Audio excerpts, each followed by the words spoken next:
continuing our Bracelet Girl extravaganza from last episode, we were taking a look at yet another Arc 5 and Bracelet Girl archetype. And this one is the smallest archetype I'm going to review in this season because it only contains 5 cards.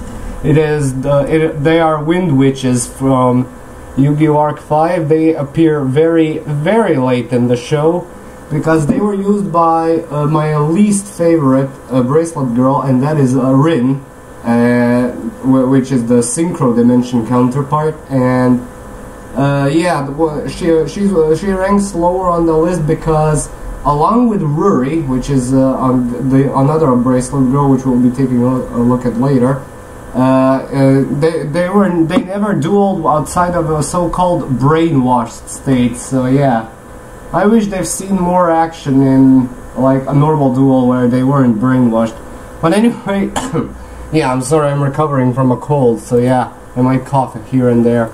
But anyway, let's take a look at her Windwitch archetype, starting with the level 1 tuner Windwitch Snowbell, a wind spellcaster with 100 attack and defense, and if you control 2 or more wind monsters and no non-wind monsters, you can special summon this card from your hand.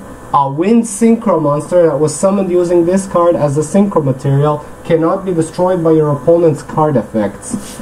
So yeah, this is actually a really awesome effect. It works well with the archetype along with the Lyrilusk archetype, which we'll be taking a look at next time because of its neat summoning condition.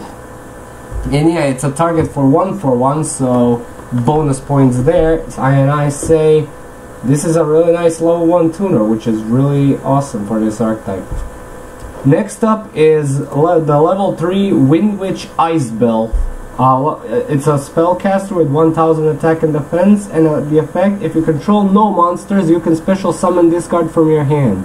Then you can special summon 1 Windwitch monster from your deck, but it cannot be tributed. You cannot special summon monsters from the extra deck the turn you activate this effect, except level 5 or higher wind monsters. If this card is normal or special summoned, you can inflict 500 damage to your opponent. You can only use this effect of Windwitch Icebell once per turn. The idea with this was to summon another copy of itself to deal 1000 damage. And yeah, it works quite well. This card is actually semi-limited in the OCG ban list. It was kind of a shocker for me. But yeah, if you actually manage to get all 3 of them out, it's a 15 burn already. And if you happen to have a Snowbell in your hand, it can equal in a level 10 or a level 7 synchro, depending on, or a level 8 synchro if you summon their monster, which we'll take a look at later. And yeah, definitely run at 3 if you're in the TCG, and if you're in the OCG, well, tough luck apparently. I only have to run 2 of these. Their final main deck monster, yeah, those were all the main deck monsters, is Windwitch Glassbell, a level 4 spellcaster with 1500 attack and defense. If this card is normal or special summoned, you can add 1 Windwitch monster from your deck to your hand except Windwitch Glassbell.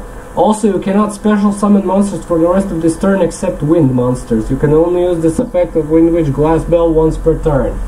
So yeah, special summon this with Icebell and you get a pretty decent search capabilities. So yeah, always run 3 of these. I have nothing else to say about this. It's their biggest main deck beater, so yeah, I'd say definitely run this one. Their synchro monster is the level 7 Windwitch Winterbell, a spellcaster who requires 1 tuner or one or more non-tuner wind monsters. You can target 1 Windwitch monster in your graveyard, inflict damage to your opponent equal to that target's level times 200. During the battle phase, quick effect, you can target 1 Windwitch monster you control, special summon 1 monster from your hand with a level less than or equal to that monster. But it cannot attack this turn, you can only use this effect once per turn. So yeah, this is kind of a hint that the archetype is focused on dealing burn damage. And yeah, this is actually a really cool effect.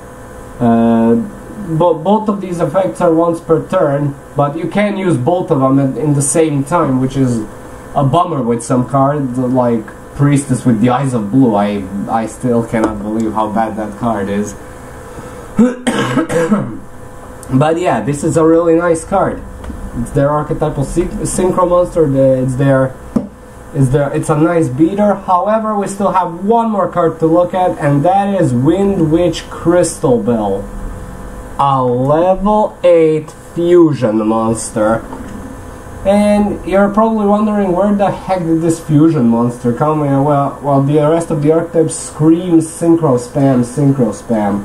Well, you see, in the anime, Rin was brainwashed, as I said, and brainwashed by who other than the Academia. And well, while you're serving the Academia, you just have to have some fusion monsters lying about. But yeah, here it is, her fusion monster. It requires Windwitch Winterbell, specifically the synchro monster, and one other Windwitch monster.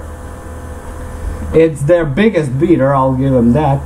You can target one monster in either player's graveyard. Until the end phase, this card's name becomes that target's original name, and replace this effect with the target's original effects.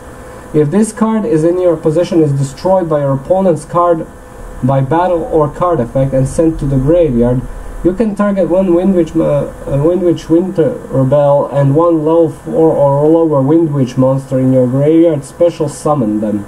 You can only use each effect of Windwitch Crystal Bell once per turn. So yeah, the other effect is kind of like a recovery if you want to make a new Crystal Bell. So I kind of like that, but the effect of copying effects is really nice. Kind of like a Starved Venom Fusion Dragon. Yeah, I guess you can copy an opponent's Ignister, an opponent's Quasar. I don't know. I would say more, but that's probably this thing's capabilities at its best. I don't think you can copy Cyber Dragon Infinities and attach overlay units to it, because I don't know. I don't think you can do that though. So yeah, you can copy quite a bit of the effects with this card. So yeah, this is actually really good. And we're done. Wow, this was really short. So yeah, let's give them some grades. Consistency. Ice Bell and Glass Bell have some nice searching capabilities which work in tandem. Ice Bell is an archetypal terror top, and that is a staple in itself. So yeah, I'm gonna give them a nice 2 out of 3. So still, it's not the best. However, their level 1 tuner can be searched out with some generic spellcaster support, such as our Archetype Apprentice Magician, Archetype Magician. Magical Undertaker can search out some of them from the graveyard, which is nice. Yeah, still, I'm gonna give them a 2 out of 3 because it's not the best. Now, power usually depends on their fusion monster and their synchro monster. Fusion monster is not that splashable at all, while the synchro monster is, because it's nearly generic. So yeah, I'm gonna give them a 2 out of 3. At least they have some beaters there. Comeback ability, I don't know. I think if you shut them down pretty early, they're pretty much useless. So yeah, 1 out of 3 here. Protection, well, Crystal Bell has some nice floating. No, 1 out of 3.